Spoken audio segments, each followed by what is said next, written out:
안녕하세요 여러분. 50대와 60대 이상을 챙겨보는 실버TV입니다. 최근에 한일 관계가 악화일로로 치닫고 있습니다. 부디 양국 간의 갈등이 하루속히 해소되길 바라는 마음입니다. 경제적으로는 우리나라가 어느 정도 어깨를 견줄 정도가 될 것이라 예상하지만 사회복지, 특히 노인복지 시스템은 아직 많이 뒤지는 상태입니다. 앞으로 정부와 국민이 힘을 합쳐서 노력해야 할 부분들이 많습니다. 우리보다 비록 많이 앞서가는 일본의 노인복지 시스템이지만 부분적으로는 우리가 타산지석으로 삼을 만한 것들이 있습니다. 오늘은 일본의 노인복지 정책 중 국민들에게 환영받지 못한 예를 들어볼까 합니다. 그리고 노인 일자리 확충에 매진 중인 우리 사회가 미리 준비하고 대비할 만한 일본의 노인 산업재해에 대한 뉴스도 있습니다. 치매 예방을 위해서 언제나 마음속에 넣고 다녀야 할 정보도 세 번째로 준비했고, 장수의 법칙에서는 긍정적인 스트레스의 영향을 나눌 예정입니다. 지난 6월 4일 KBS 보도입니다. 일본 정부는 오늘 2030년에는 치매 관련 사회적 비용을 무려 210조 원이 넘어설 것으로 예상하고 70대에서의 치매 발병을 10년간 10% 줄이겠다는 목표치를 제시했습니다. 지자체 중심에서 중앙정부 중심으로 치매에 대한 공생과 예방을 동시에 만들어 가겠다는 내용이 골자였습니다. 실은 이 대책은 천문학적인 비용을 줄이고자 하는 의도에서 출발한 정책이었습니다. 뒤이어 치매 환자들을 보살피고 있는 가족들로부터 강한 반대에 직면했습니다. 이들은 새로운 정책안이 예방 중시가 강조되어서 편견을 조장한다고 주장했습니다. 즉, 자기 책임론으로 이어지기 쉽다는 내용입니다. 예방을 하면 될 것을 본인의 노력이 부족해서 치매에 걸린다는 오류에 빠지기 쉽다는 것입니다. 또 그 예방에 대한 과학적이고 객관적이고 타당한 근거도 부족하다고 주장했습니다. 또 여기에 치매 감소 목표치를 정하는 과정에서 총리 관저 주도로 이루어진 결국 예산을 줄이기 위해서 일단은 목표를 걸어보자는 행정편의주의적인 방향으로 진행됐다는 목소리도 커졌습니다. 결과 예방은 지자체로 그대로 두어 기존 정책을 유지하는 쪽으로 결정이 되었습니다. 하지만 우리가 여기서 배울 한 가지는 이 과정에서 치매에 걸린다는 표현 대신 치매 진행을 늦춘다라는 표현을 일부러 담기로 하는 등 치매 환자와 그 가족들을 최대한 배려하는 모양새를 취했다는 점입니다. 지난 6월 17일 SBS 보도입니다. 일본 후생노동성의 산업재해 발생 상황에 따르면 산업재해로 사망한 60세 이상 노동자의 수는 작년 기준 전체의 26%를 차지했습니다. 이러한 비율은 지난 20년 사이 10%나 상승한 것이라고 합니다. 산업재해 사망자 중 고령자의 비중이 큰 이유는 젊은 층이 거리는 청소나 경비 등의 일들을 고령자들이 하는 경우가 많기 때문이라고 분석했습니다.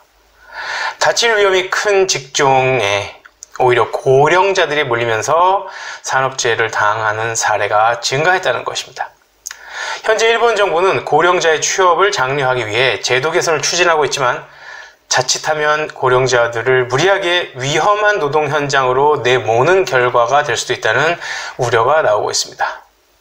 일본 정부가 고령자의 취업을 돕기 위해 기업에 70세 이상도 일할 수 있도록 의무를 부여하는 법률 정비를 추진하고 있지만 전문가들로부터는 크게 환영을 받지는 못하고 있습니다. 우리나라도 최근 정년 연장을 비롯해서 어르신 일자리 사업을 매우 활발하게 논의 중이고 또 추진 중입니다. 결국 일하는 분들이 많다 보면 의도치 않게 사고를 당하는 경우도 자연 발생적으로 생길 것입니다. 하지만 노인이라는 특수성, 즉 육체적 노화가 급속히 진행 중인 연령대의 노동자에 대한 장치와 배려가 어느 정도 존재하는지 의문입니다. 70대의 아파트 경비원에게 40대의 주민이 폭행을 행사했다는 뉴스는 더 이상 등장하지 않는 사회가 되어야 할 것입니다. 지난 7월 16일 조선일보입니다. 영국 엑시터대의 연구진은 유전적으로 치매에 걸릴 위험이 높은 사람들이라도 건강한 생활 습관을 유지하면 그렇지 못한 사람보다 발병 위험이 32%나 감소한다고 발표했습니다. 유전자와 생활 습관을 결합시켜 연구한 것은 이번이 처음인데요. 담배를 피우지 않고 일주일에 150분 이상 운동을 하고, 술은 여성의 경우 하루 맥주 1잔, 남성의 경우 하루 맥주 2잔 이하로 마시고, 하루 채소와 과일은 3번 이상 먹고, 어류도 일주일에 2번 이상을 섭취하며, 현미처럼 겉껍질만 제거한 통곡물을 하루 3번 이상 먹고, 나트륨과 포화 지방이 많은 가공육은 일주일에 1번 이하로 섭취하는 것 등이 매우 큰 요인을 갖고 있다고 주장했습니다. 결국 위에 제시된 건강 관련 생활 습관을 꾸준히 지키고 운동을 규칙적으로 해준다면 치매도 그리 두려워할 존재가 아니라는 것입니다. 오늘이 장수의 법칙입니다. 지난 4월 2일 아주경제입니다. 세계적인 장수학자 박상철 전남대 석좌 연구교수와의 인터뷰를 실었습니다. 흥미로운 내용들이 많아서 요약해서 전해드리려고 합니다. 먼저 남자가 여자보다 오래 살지 못하는 이유는 테스토스테론과 에스트로겐 같은 호르몬의 차이라고 합니다. 테스토스테론은 공격적이고 에스트로겐은 방어적입니다. 그리고 염색체의 완전도도 남성과 여성이 다르다고 합니다. 치유의 기능을 가진 X염색체가 남성은 하나인데 여성은 2개입니다. 그리고 여성들은 일정한 시간이 지나면 몸속의 피를 일정량 내보내는데 이로 인해 철이 함유된 헤모글로빈이 줄어들게 됩니다. 철분이 몸속에 누적이 되면 유해산소가 많아진다고 합니다. 또 남성들보다는 여성들이 위험한 일에 접촉이 될 확률이 적습니다. 그리고 또 여성들은 자식을 키우는 목적 때문에 본능적으로 훨씬 자기 보호적이라고 합니다.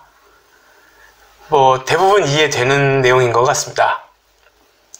그리고 이 박상철 교수는 스트레스를 현명하게 극복하는 사람이 오래 산다고 합니다. 따라서 적절히 먹고 적절히 운동하고 적절히 스트레스를 받자고 주장을 하고 있습니다. 그리고 감정 표현을 제때 하는 것 역시 건강하게 사는 비결이라고 합니다. 다만 뒤끝이 없는 감정 표현이 장수의 원칙이라고 합니다. 또 종교의 긍정적인 측면에 대해서는 종교를 통해 다른 사람에게 베풀 수 있고 정신적인 안정을 취하며 또 그러한 것들이 영육의 건강에 큰 도움을 준다고 합니다. 그리고 죄를 짓지 않기 위해서 노력하다 보면 과도한 행동을 하지 않게 되고 사회적인 법규에서 크게 벗어나지 않는다고 합니다. 따라서 그러한 일련의 과정을 통해서 최적의 상태를 유지하기 위해서 노력하기 때문에 보다도 오래 살 수 있다고 합니다. 또 먹는 것에 대해서는 우리나라 전통 식단은 기본적으로 장수 식단이기 때문에 전통 사회에서 먹던 것을 과식하지 말고 편안하게 먹을 것을 주장합니다. 특히 맛을 얘기할 때 3단계로 얘기를 했습니다. 1단계는 우리가 맛으로 느끼는 달고 짜고 시고 한 이런 화학적인 단계, 케미컬 단계이고 2단계는 우리가 보통 식감이라고 하죠. 씹히는 맛의 물리적 단계. 그리고 가장 중요한 3단계는 누구랑 먹느냐 하는 소셜 테이스트라고 합니다. 따라서 가족과 화목하게 어울려 먹는 것이 가장 중요하다고 합니다. 마지막으로 박상철 교수는 3자를 주장했습니다. 하자, 주자, 배우자. 망설이지 말고 해라. 이 나이에 내가 하면 되겠느냐 하는데 그러지 말라고 합니다. 내 가치를, 스스로의 가치를 키워야 한다고 합니다. 그리고 할 수 있는 것과 하고 싶은 것을 함께 하시라고 합니다. 또 본격적으로 사회 참여를 통해서 내가 행동에서 기여하는 데 가치를 두시라고 합니다. 또 그러기 위해서는 반드시 뭔가를 배워야 한다고 주장합니다. 오늘 내용이 만족스러우시다면 구독과 좋아요 그리고 알람을 설정하시기 바랍니다. 챙겨보는 실버TV, 여러분을 챙기겠습니다.